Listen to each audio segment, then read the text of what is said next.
Bismillahirrahmanirrahim. Assalamualaikum warahmatullahi wabarakatuh. Alhamdulillahirabbil alamin wa bihi nasta'inu ala umuri dunya waddin wa ala alihi washabihi ajmain amma ba'du. Saudara beriman yang dirahmati oleh Allah Subhanahu wa taala yang berada di Sumatera, di Jawa, Kalimantan, Sulawesi, ya Bali, kemudian ada juga di Malaysia, ada juga di Thailand, di Hong Kong, bahkan ada yang di Inggris, di Amerika. Arab Saudi juga. Arab Saudi juga ada. Mudah-mudahan Gresik belum. Gresik. Itu bagian dari Amerika. Mudah-mudahan semua selalu sehat ya, dan mudah-mudahan puasa kita di akhir-akhir bulan Ramadan ini dikuatkan hingga full 1 bulan kita bisa melaksanakan insyaallah. Nah, pada kesempatan kali ini alhamdulillah kita bisa berjumpa kembali dan tak lupa kita ditemani oleh guru kita tercinta yang selalu dirahmati oleh Allah Subhanahu wa taala. Ya, beliau adalah Ustaz Danu. Kita sapa dulu, Sedul. Assalamualaikum Ustaz. Waalaikumsalam warahmatullahi wabarakatuh. Sehat ya? Alhamdulillah. Alhamdulillahirabbil alamin. Kayaknya udah mulai bagi-bagi THR kan. Insya Allah. THR itu kan tidak berbentuk materi, doa adalah THR juga. Iya. Alhamdulillah ya. Kemudian ada Pak Tung. Assalamualaikum Pak Tung. Waalaikumsalam warahmatullahi. Biasanya dia ngeduluin saya, sekarang kalah dia. Masih mikirin THR. Soalnya masih puasa. Lemes. Sehat juga ya, alhamdulillah ya. Di sebelahnya ada Pak Hang. Assalamualaikum Pak Hang. Waalaikumsalam warahmatullahi. Nah, ini kayaknya baru kali ini saya bisa sepanggung sama Belakang layar terus. layar tuh support berarti. Bagian doa. Sama bagi-bagi. Cleaning service. Keren service, baik. Alhamdulillah ya bisa bertemu ya Pak Hang ya. Mudah-mudahan selalu sehat. Dan di sebelah kanan kita, paling kanan ada Mas Eko. Assalamualaikum Mas. Waalaikumsalam. Sehat ya Mas Eko ya? Alhamdulillah. Alhamdulillah, bajunya bagus, biru. Kayaknya bukan baju untuk lebaran kan? Persiapan. Alhamdulillah ya.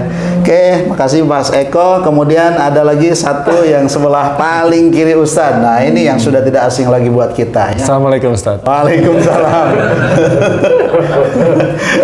Dia mendahului ternyata. Ini tandanya sudah dapat THR. Jadi tenaganya muncul, Pak. Oke.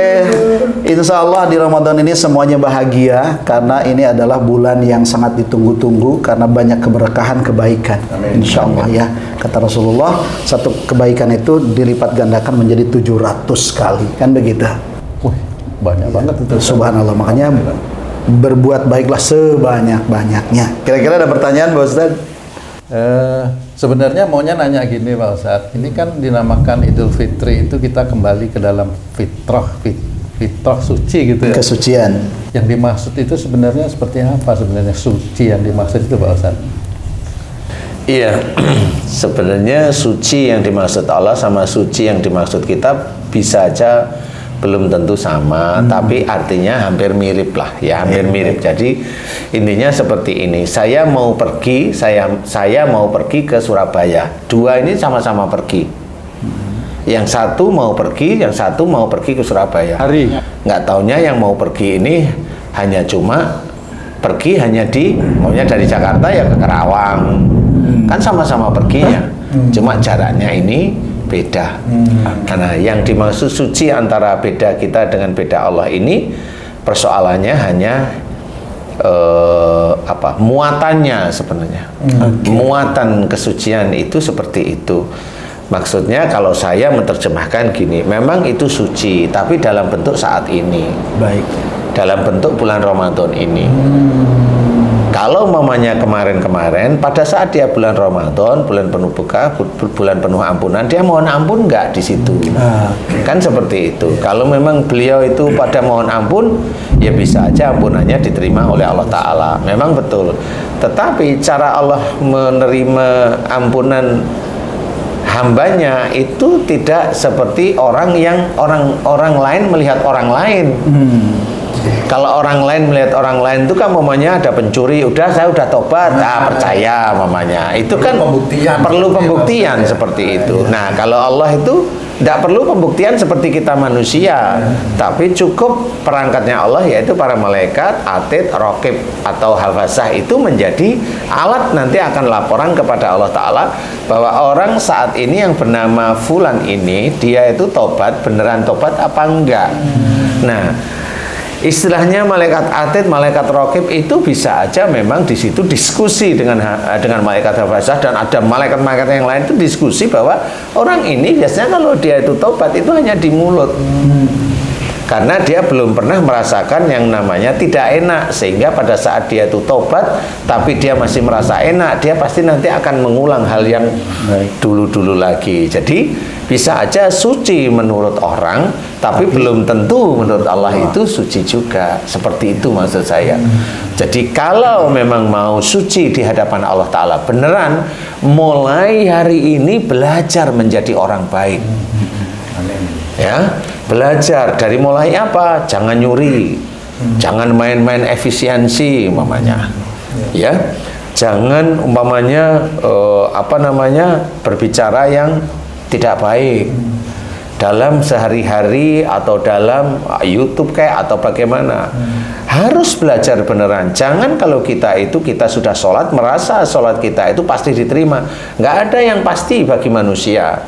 Yang pasti itu milik Allah. Sholat tetap kerjakan, berbuat baik terus kerjakan juga, sehingga itu menjadi catatan di hadapan Allah Ta'ala bahwa ini hambaku ini yang bernama si Fulan ini, dia sudah sholat, dia sudah puasa, dia sudah bayar zakat fitrah atau mal, kemudian dia juga sudah haji, tapi dia benar-benar belajar untuk menjadi orang baik. Itu menjadi catatan khusus. Jadi sholatnya dinilai benar-benar baik, semua dinilai benar-benar baik, termasuk akhlaknya. Akhlak itu dinilai juga lagi. Bagaimana mulutnya, bagaimana telinganya, dia mendengar nasihat mau atau tidak, dia mendengar fitnahan orang itu marah apa tidak. Kan seperti itu. Bagaimana dia itu melakukan pekerjaan sehari-hari, dia nyikut kanan kiri apa tidak. Kan seperti itu. Semua dinilai oleh Allah Ta'ala. Bagaimana dia menjadi imam, dia bisa membimbing istrinya apa tidak, dia bisa membimbing anak-anaknya apa tidak. Itu kan sebagai, kalau dia menjadi sopir motor, dia kalau diselip marah apa enggak, kan seperti itu. Nah, ini tetap dinilai oleh Allah Ta'ala rapi. Nah, suci menurut Allah belum tentu suci menurut kita. Sama. Jadi makanya kalau kita ingin dinilai oleh Allah Ta'ala suci, ayo berbuat baik mulai saat ini di luar sholat yang harus kita kerjakan, kekhusukan yang harus kita lalui, harus kita kerjakan seperti ini. Baca Quran, belajar. Terawih umpamanya saat ini terawih banyak yang ngebut, biarin. Kita hanya memberikan nasihat, mbok jangan ngebut, bacaan Quran itu dibaca dengan bacaan tartil. Kalau dia nggak mau ya sudah, biarin dia memilih jalannya. Ini ada jembatan kecil rusak, ini ada jembatan gede bagus, dia pilih jembatan kecil rusak ya biarin aja. Kan seperti itu. Sudah tahu, apalagi dia seorang imam, tahulah pasti dia sering baca Quran. Masa nggak paham sih yang diinginkan oleh Allah, yang dituntunkan oleh Allah Ta'ala seperti itu. Nah, suci ini tidak seanggapan kalau dia sudah puasa terus suci. Ya suci di hadapan manusia, ya bulan ini nggak ngapa-ngapain. Dipaksa puasa kan gitu. Tetapi kalau saya boleh tanya nih terhadap siapapun, termasuk sedulur beriman nih, pada saat puasa matanya ikut suci enggak? Loh, kok mata gimana? Mau belanja enggak dengan over? Nah, itu aja dulu pertanyaan saya. Konsumtif nggak ya? Mau konsumtif enggak kalau lihat makanan, takjil dan sebagainya? Mau diborong enggak? Kecuali borong memang mau dikasih saudaranya yang miskin. Nah, itu boleh. Untuk diri sendiri mau apa? Sahur kayak apa? Buka kayak apa? Kan seperti itu. Kalau dia memang orangnya punya, kendaraan punya, mobil bagus, mewah, rumah mewah, sahurnya apa? Kalau sahurnya dia itu daging normal. Kalau sahurnya dia itu dia mewah, dia punya ini sahurnya cuma tahu pong. Cuma asinan. Tahu campur yang isinya tahu berapa iris, kemudian lentok sama sayur, sama mie dikit sama itu. Mampu enggak seperti itu? Itu dinilai oleh Allah Ta'ala. Ada makanan ada, tapi yang dia makan hanya cukup segitu untuk perutnya, dan niatkan lillahi ta'ala. sedetail, sespesifik itu Pak Ustadz ya? Kan katanya pingin dianggap suci. Gimana sih? Kalau ingin dianggap suci, ya sekalian turun beneran. Kalau memang ini benar-benar suci di hadapan Allah Ta'ala, ya harus serius dibikin. Harus serius. Bagaimana kita itu lebih, harta itu dilebihkan sama Allah Ta'ala, tapi kita makan tetap biasa aja. Biasa. Bukan karena biar kelihatan melarat. Enggak, memang itu makanan yang harus kita makan. Enggak aneh-aneh. Jangan berlebihan. Enggak usah berlebihan, biasa saja. Ya, seperti itu harus semuanya didetail. Enggak bisa suci kalau udah Ramadan suci, apanya suci? Kan enggak ngerti. Susah menggapai fitri yang dimaksud. Lah iya, emang menggapai yang namanya fitrah kita sebagai manusia yang seperti orang yang dilahirkan kembali itu emang bisa. Lah kan saya tanya, emang bisa? Lah wong dalam di bulan Ramadan masih aja jengkel. Masih punya keinginan, wah saya belum, wah harusnya yang ngisi ceramah saya itulah. Itu apanya yang mau suci? Kan begitu, enggak bisa. Allah. Itu hanya textbook aja. Walaupun sebenarnya itu keinginan Allah itu seperti itu. Iya, manusianya yang nggak mampu. Tapi dia hanya ingin dikatakan suci ya. Iya, gimana ya? Monggo silahkan milih yang mana. Nah, kalau ingin memang betul-betul suci di hadapan Allah, buktikan. Lahir batin. Lahir batin itu buktikan dengan istri. Ngasih tahu, ngasih nasihat yang baik. Istri keluar jalur, dijewer telinganya, taruh lagi. Sama anak juga ngasih yang baik. Anak keluar jalur, dijewer, taruh lagi. Lah kan dia sudah punya suami ya, suaminya diem ya bapaknya yang jewer. Lihat seperti itu. Anak kalau mamanya pulangnya pagi, ya dijewer, taruh. Kan gitu. Nah, di sini banyak sekali, belum nanti yang lain-lain. Nah, tadi takjil itu udah pusing mikir takjil, maunya diborong semua dan ditaruh di meja makan. Lah buat apa? Akhirnya nggak bisa Pusing. sholat. Iya, akhirnya nggak kepenuhan pasti. Wong kemarin itu hanya cuma makan takjil dikit aja udah wudhu itu bungkuk itu penuh rasanya ini. Nah iya. Berat ya. Nah, itu baru sedikit ya. Itu baru sedikit, apalagi yang maunya banyak. Kolak, teh manis, kopi, susu, belum lagi nasi mandi. Itu sudah banyak yang harus dijaga, itu bukan hanya matanya Ustaz ya. Iya, beneran. Okay. Makanya ada yang nawarin nih, mau Pinang Bistro, nah toh. Pagi sore, no. Ada yang lain nggak mau kalah, nasi uduk Haji Fanani, no. Nanti kalau bunda itu malah mikirnya ada nasinya nggak? Nah, kayaknya itu. Oke, jadi Seperti itu. Jadi untuk menuju suci boleh, ya, boleh. Tapi kalau mamanya mau suci beneran, saya nggak bisa jawab. perlu pembuktian berarti. Perlu pembuktian. Nggak cuma di hadapan manusia. Kalau manusia masih bisa tertipu lah ya. Tapi di hadapan Allah inilah yang Tidak sulit. bisa, ya. Sulit ya. Sulit ya. Bukan tidak bisa ya, sulit sekali, sangat sulit. Insya Allah bisa, cuma sulitnya itu berarti ya. Mudah-mudahan bisa. Mudah-mudahan diizinkan bisa oleh Allah Ta'ala ya, amin. Nah, kalau Pak Hang ini gimana nih? Pak Hang persiapan lebaran ini apa ini nih? Oh, iya itulah. Kira-kira apa nih Pak Hang nih? Persiapan lebaran. Kemudian setelah lebaran tuh mau ngapain kita habis puasa sebulan? Ini kok Pak Hang sih yang ditanya, Pak Hang mau nanya Pak Ustaz. Ya, nanti Pak Hang tadi yang cerita. Menggali dulu, mengulik dulu. Gimana Pak Hang nih? Saya tadi berharapnya THR ini. Pensiunan juga rupanya.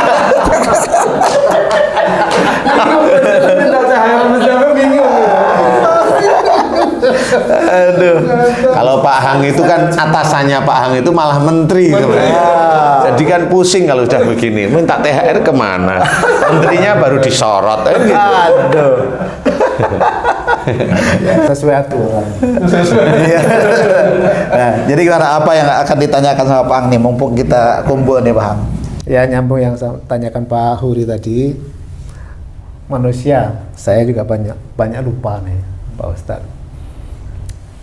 Kalau kita banyak melakukan, rasanya Anda melakukan perbuatan baik, tapi lupa nggak diniatkan lillahi ta'ala. Nah ini Tadi kan kita ingin berusaha menjadi orang bisa menunaikan ibadah puasanya benar, suci dalam tanda petik.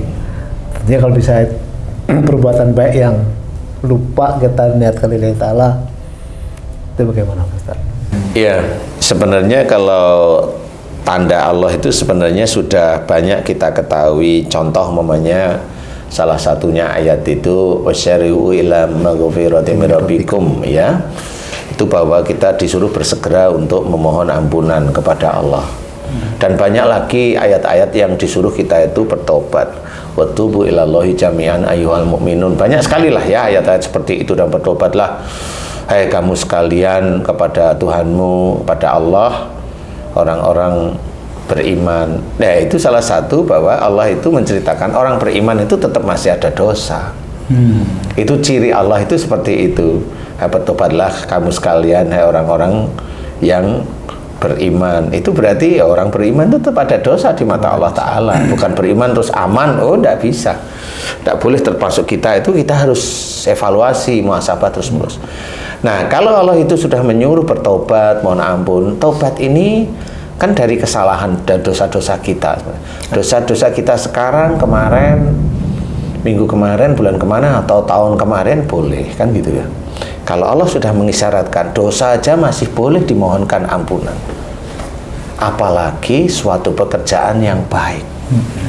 Yang dulu lupa, bismillahnya kemana nggak tahu, ya. Dalam bekerja ya bagaimana. Nah, disitulah taubatnya ada, kemudian dimohonkan kepada Allah Ta'ala, ya Allah, jika selama ini aku sejak akhir balikku hingga saat ini aku banyak melakukan pekerjaan-pekerjaan baik yang aku kerjakan, dan juga ibadah-ibadah yang aku kerjakan, aku mohonkan kepadamu, aku niatkan semua semua pekerjaan-pekerjaan baik yang aku kerjakan dan ibadah-ibadah yang aku kerjakan kepadamu, aku niatkan lillahi ta'ala. Amin. Dan itu terus dilakukan terus-menerus setiap saat. Karena memang itu yang dimohonkan dari perbuatan pekerjaan-pekerjaan baik yang lupa dulu tanpa bismillah.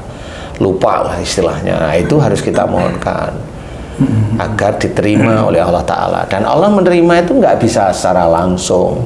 Benar nggak ini orang ini memohon pekerjaan dulu itu dimohonkan niatnya lillahi ta'ala.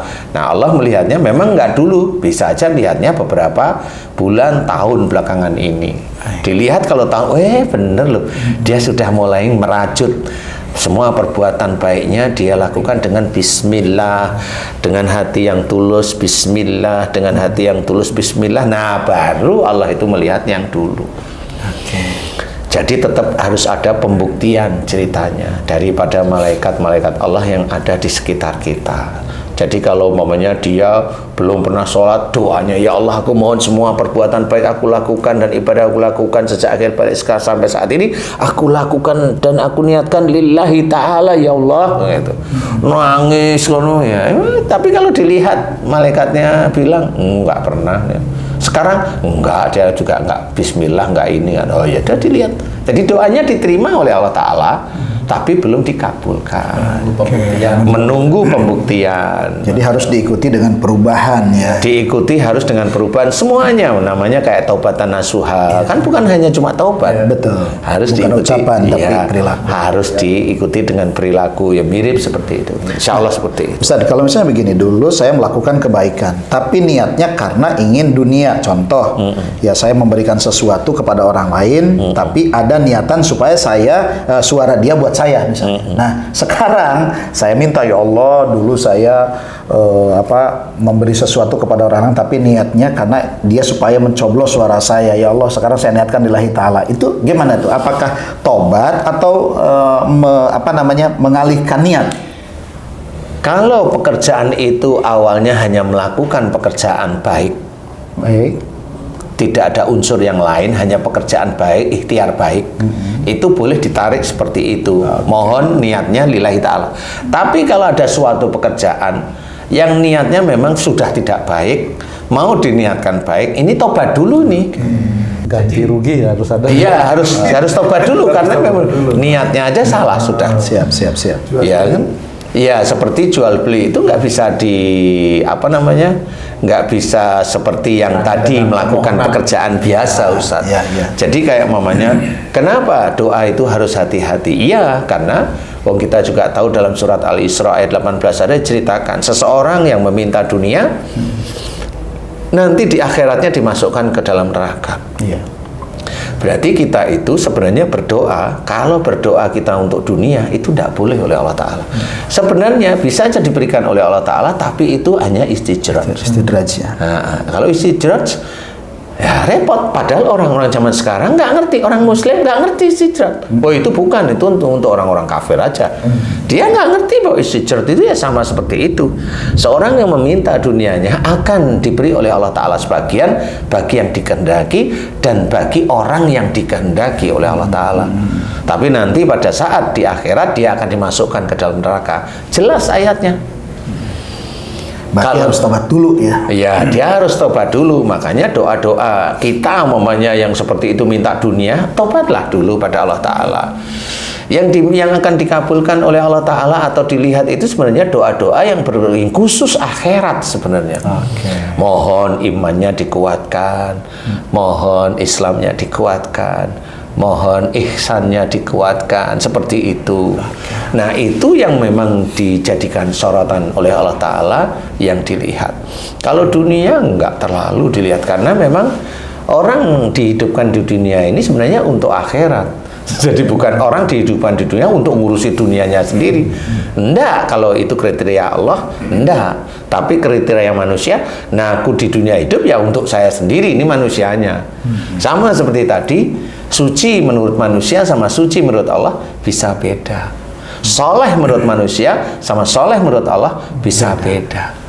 Iya, ya kan? Mataul ghurur ya. Jadi dunia itu adalah tempat bermain-main saja. Ya, tetapi juga menentukan ya. Tapi menentukan. Kalau permainan dia adalah permainan akhirat. Kan beda. Permainan akhirat apa? Kalau doa mohon ampunan, doa bersyukur, doa hanya dimudahkan segala urusan dunia dan akhirat, cukup menurut saya, itu sudah sangat cukup. Kalau doa mohon ini itu dunianya. Ya Allah, pingin aku agar rezekinya sukses, rezekinya banyak, pekerjaanku sukses. Ini kan dunia. Kalau dilihat dari surat Al-Isra tadi, nggak ketemu. Malah masuk neraka. Pulangnya adalah nar. Iya. Nah, itu kan harus kita takuti sebenarnya. Bukan kita nakut-nakuti, enggak. Makanya banyak para nabi itu kalau berdoa, memang kalau nggak tobat, bersyukur ya untuk akhirat sudah. Iya, tobat, bersyukur untuk akhirat. Kalaupun umpamanya tidak, ya ragu-ragu apakah saya masih bisa punya anak, nah, itu ragu. Tapi dituntun oleh Allah Ta'ala ya. Bang Jai masih kira-kira masih akan punya anak.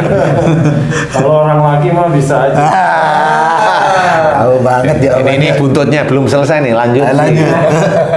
Lanjut. Oke, sekarang Pak Eko, mungkin ada pertanyaan yang disampaikan ke Ustadz yang bisa jadi mewakili pertanyaan para sedulur beriman gitu. Salah satu nyambung yang tadi Pak Hang tanyakan.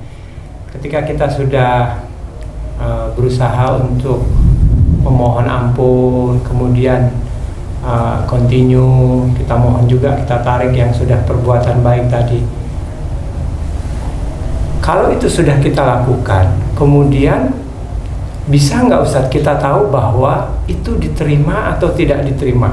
Jangan-jangan jadi istidraj baru gitu Ustadz. Kalau saya nggak perlu tanya Kak diterima atau tidak diterima, jalanin aja. Kalau saya loh ya, saya nggak akan berani itu akan diterima, nggak berani. Karena diterima bisa aja itu istidraj. Makanya nggak usah berpikir diterima atau tidak diterima.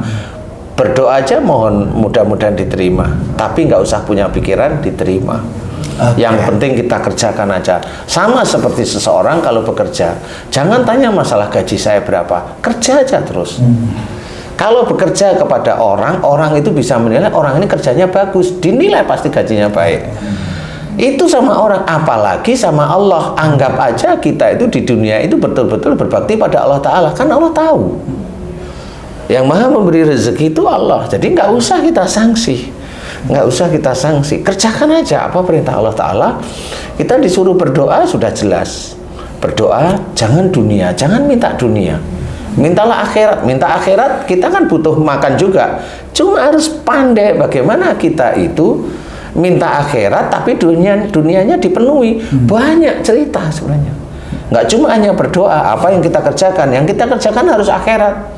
Wa fis sama'i rizqukum. Di langit ada jalan rezekimu. Bagaimana jalan rezeki itu didapat di dunia ini kita? Allah sudah menceritakan innahum kanu qabla dzalika musinin. Sesungguhnya mereka di dunia selalu berbuat kebaikan. Ya berbuat kebaikan aja niatnya lillahi ta'ala. Kan seperti itu. Berbuat kebaikan banyak. Di rumah nyenengin istri boleh tapi jangan kebablasan. Keluar jangan istri boleh tapi juga jangan kebablasan. Maksudnya gimana? Maksudnya itu ya semampunya. Kalau di rumah itu nyenengin istri selama istri itu benar, baik, senengkanlah boleh, tapi tidak keluar batas. Kalau istri keluar batas, jewer telinganya. Maksudnya dinasihatin jangan seperti itu. Di luar boleh nganter istri, boleh. Maksudnya jangan di luar batas. Gimana keluar batas? Lah wong kerja kok nganter istri sampai siang loh. Ya kan dimarahin sama pimpinannya. Betul. Kan seperti itu. Bukan tidak boleh mengantar istri. Jadi telat ke kantor. Jadi telat ke kantor. Kalau itu paham, dipukul sepur nanti. Nggak boleh seperti itu. Maksudnya itu loh. Jadi tetap ada batas. Boleh mau nyenengin istri itu boleh, tetapi ada batasannya. Baik. Yang jelas hati-hati. Seperti itu insya Allah ya. Ya, Ustaz, ada satu hadis yang disampaikan Rasulullah SAW, man fariha biduhuli Ramadan haramallahu jasadahu ala niran. Barang siapa bahagia dengan kedatangan bulan Ramadan, maka diharamkan tubuhnya dijilat api neraka. Nah, bagaimana tanggapan Ustaz dengan hadis ini nih? Lah kalau bulan Ramadan itu hanya cuma seneng hatinya aja lah, itu namanya menipu Allah namanya. Senang di bulan Ramadan itu, senangnya itu adalah satu, tertibnya. Tertibnya diri kita tidak melakukan kesalahan. Senangnya bulan Ramadan, tertibnya manusia. Karena semuanya melakukan, tidak belajar, tidak berbuat salah. Paham ya? Sebenarnya bukan senangnya datangnya bulan Ramadan, bukan itu menurut saya, tetapi adalah senangnya melakukan aktivitas seperti ada di bulan Ramadan. Baru itu api neraka nggak akan menjilat. Jadi bukan hanya bulan Ramadan saja kalau begitu. Nah, kan udah paham sekarang. Karena konotasinya selama ini kan orang berpikir bahwa kalau suka datang bulan Ramadan, ya udah kita terbebas dari neraka. 11 bulan kemudian, justru di situ sebetulnya pembuktian. Itulah ujiannya malah di situ. Di 11 bulan orang itu. Tidak pernah sholat tapi seneng kok, saya seneng bulan Ramadan. Marhaban ya Ramadan, kan gitu. Seneng dia. Lah kan menipu itu namanya. Tapi ada juga datang bulan Ramadan bahagia itu bukan apa, bisa pulang kampung. Nah, ini ngecek saya ini. Anda sebenarnya bahagia di datangnya bulan Ramadan itu adalah senangnya melakukan perbuatan baik. Kalau di bulan Ramadan itu tertib. Nah, sekarang senangnya berbuat baik tidak cuma di bulan Ramadan, baru itu api neraka nggak akan menjilat. Karena sama seperti dia itu melakukan perbuatan baik di bulan Ramadan. Padahal di bulan lain tetap aja dia kayak di bulan Ramadan. Menjaga eksistensinya dia, dijaga terus menerus, dijaga istri, dijaga anak, dijaga pekerjaannya, tidak ngikut ini, tidak iki begitu, dijaga cara kata-katanya dijaga. Nah, itu yang tidak terjilat itu bukan senang karena bulan Ramadan datang. Loh, itu mah banyak. Orang-orang kafir gak seneng aja ikutan biar dia nanti selamat ikut orang-orang Islam. Lah kan nggak seperti itu. Atau orang-orang belanja ke tokonya dia seneng dia. Iya, beneran. Iya loh. Awang di bulan Ramadan itu ya, toko itu Alfamart itu yang dulunya jam 10 tutup, itu jam 12 masih buka kok. Nah, itu gimana coba? Bahagia berarti. Padahal yang punya itu muslim bukan, saya nggak tahu ya. Ada mungkin yang franchise kan. Franchise. Iya. Nah, itu kan sebagian aja. Siap. Seperti itu. Jadi hadis tersebut jangan apa namanya, jangan Euforia. Memang harus seperti itu. Mana ada orang yang suka datangnya bulan Ramadan kemudian dia tidak terjilat api neraka? Mana? Tidak bisa. Kalau memang dia itu suka datangnya bulan Ramadan, bukan bulan Ramadan dihadapi dia, bukan. Dia melakukan aktivitas yang baik di hadapan Allah Ta'ala, benar-benar. Tapi tidak hanya di bulan Ramadan. Kalau di bulan Ramadan dia melakukan perbuatan baik, tapi di bulan lain tidak, sama aja. Nggak cuma dijilat api neraka, setan aja jilat dia nantinya. Iya, setan menjilat. Nanti nggak cuma setan kalau sudah gini. Saya terus. Dijilat apa lagi? Iya, nah inilah yang harus kita ketahui, bahwa hadis tersebut harus diterjemahkan. Teman-teman pendakwah harus diterjemahkanlah itu, sehingga orang itu tidak letterlek itu kalau bulan Ramadan bahagia Ramadan gitu. Enggak, bukan itu. Yang paling susah kalau datangnya bulan Ramadan itu Haji J nanti. Nah, istrinya belanja mulu kan gitu. Jadi itu yang harus kita ketahui. Semua itu tidak langsung letterlek seperti itu, harus dimengerti. Baik. Jadi kalau nanti hanya orang seneng aja, Kesannya gimana? ya akhirnya kan menipu Allah nantinya ya. Makanya di sini harus diterjemahkan lebih detail, bahwa orang yang tidak terjilat api neraka itu orang yang memang benar-benar mengerjakan semua aktivitas hidupnya sama seperti di bulan Ramadan, yaitu mengejar ridha Allah. Kan gitu kuncinya. Sehingga di bulan-bulan lain sama dia kejar ridha Allah. Di mana orang yang lain tuh khilafnya muncul atau menjadi khilaf, kita tetap berusaha untuk tidak. Oke, jadi latihan kebaikan itu adalah selama 1 bulan ini. Tetapi pelaksanaan yang lebih real itu justru yang 11 bulan. Latihan yang sebenarnya itu sejak akhir balik hingga mati. Saya perjelas saja. Ya, supaya lebih paham gitu kan. Iya. Oke, Ustaz. Ada satu lagi bahwa Rasulullah pernah mengatakan, man qama ramadhana imanan wa ihtisaban ghufira lahu ma taqaddama min dhanbi. Barang siapa yang melakukan salat, berarti di sini kan salat malam ya. Tarawih itu.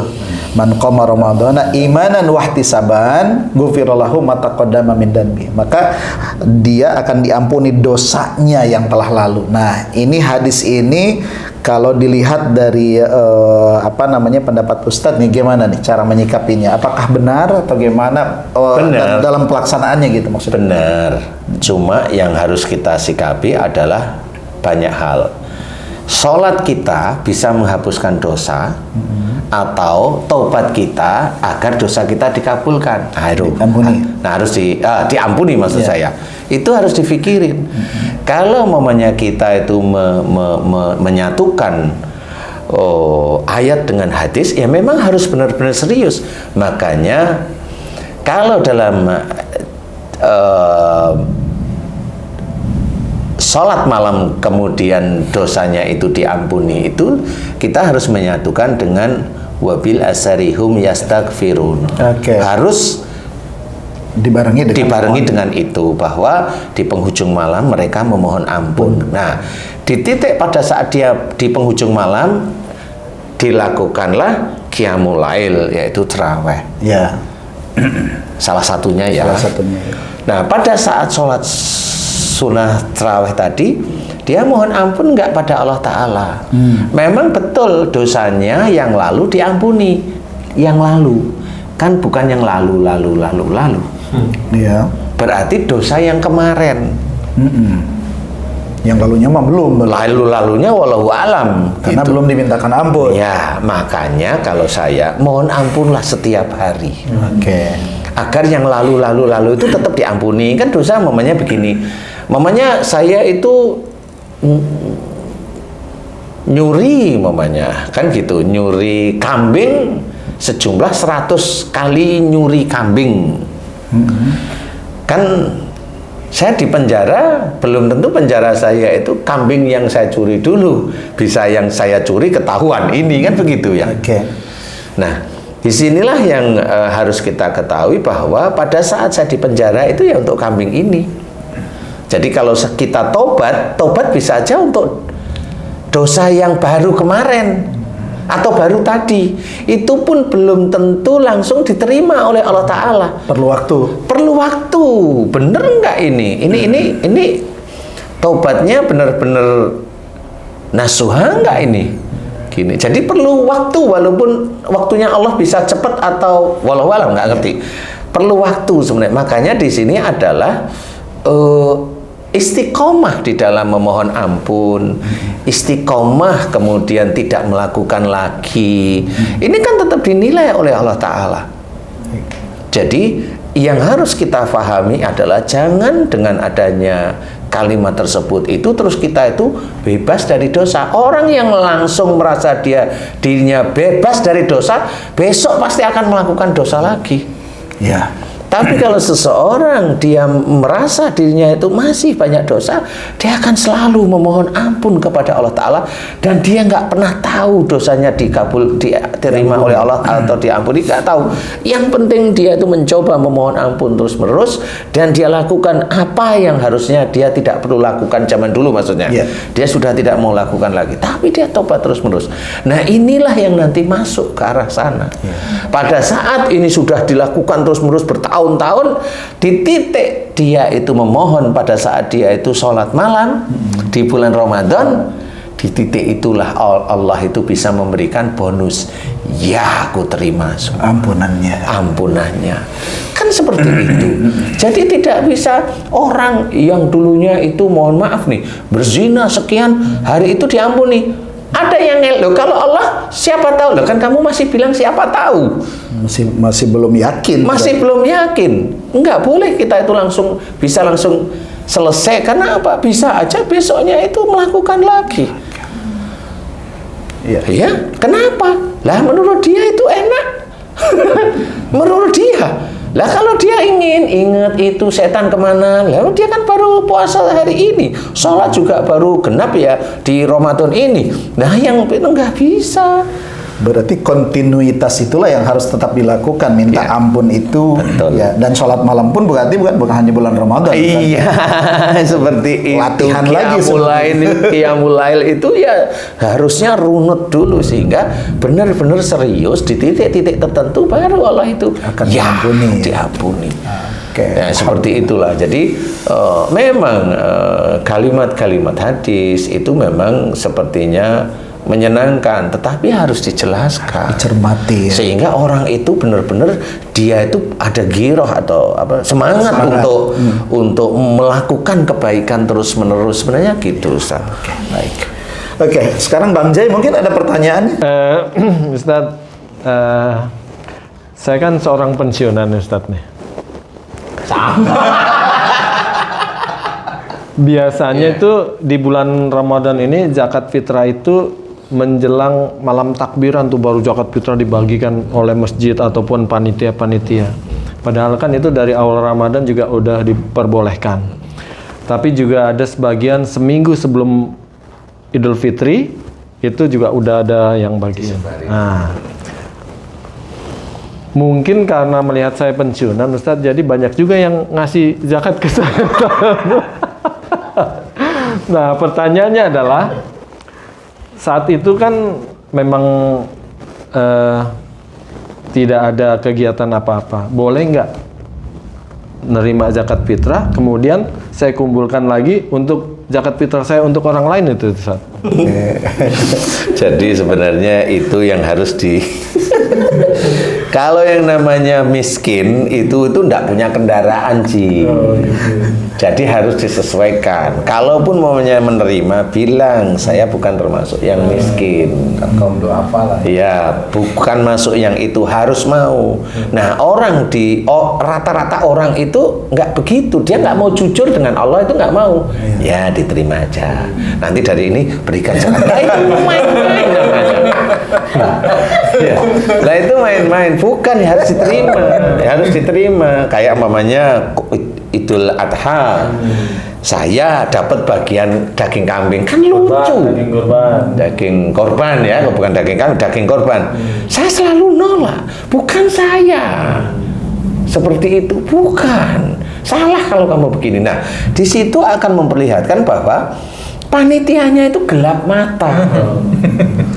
Jadi membagikan daging korban itu tidak pada tempatnya. Itu juga salah di hadapan Allah. Walaupun niat beliau itu baik, saya ngerti niatnya baik. Menghormati gitu. Saya ngerti dan jelas. Cuma jangan seperti itu karena fakir miskin itu banyak. Ya kalau kambing ya jujur saya itu kalau makan daging kambing jarang jujur gitu. Tapi kadang-kadang orang lain tuh makan daging kambing orang biasa-biasa malah hampir sering dia daripada saya. Saya makan tahu tek, pecel, tahu pong, kan makan gitu, asinan, kan gitu, gado-gado. Emang jarang saya makan daging kambing. Oke, jadi Iya. Seperti Bang Jaya ini sebetulnya tidak terkategorikan berarti ya. Nggak masuk dapat zakat fitrah. Kalau tadi justru saya berpikir kayaknya Bang Jaya ini nagih sama saya. Karena memang harus ada kejujuran di hadapan Allah itu Ya, harus seperti itu yang paling utama. Nah inilah yang salah satunya bagaimana kalau kita itu sholat malam mau diampuni dosanya, dihilangkan dosa yang lalu, tapi masih seperti itu gimana coba? Gimana coba? Kan nggak ketemu sebenarnya di situ-situ. Padahal kan nggak boleh sebenarnya. Ya, harus tahu kalau mereka nggak tahu, taunya pensiun, taunya nggak punya apa-apa. Lah kan sepeda motor masih, beli bensin bisa, nganter istri dicamcet bisa lah. Terima zakat. Lah ini amilnya yang harusnya dinasehatin itu amilnya. Atau mungkin Bang Jaya sendiri termasuk amil karena berhak seperdelapan. Kalau itu iya. Itu malah jadi amilnya. Oke. Ya, insya Allah seperti itu ya. Kalau berani, kalau memang sebenarnya bukan yang berhak menerima zakat, ya harus berani jujur. Itu kuncinya, harus berani jujur. Karena itu pun dinilai oleh Allah. Karena pada saat seseorang amil itu memberikan zakat kepada kita yang sebenarnya kita bukan penerima zakat, Bukan mustahik ya. nah bukan mustahik, jadi Rakib sama Atid menunggu. Duh, itu sebenarnya itulah yang iman kepada malaikat itu ya itu. Iya. Lah kalau tahu lah kan saya enggak ya, kembalikan. Harus berani walaupun hanya seberapa sih. Nah, kalau makan itu bisa rawon, makanya itu rawon, sate kambing, loh Haji J itu sate ayam, nasi biryani gimana? Ya janganlah.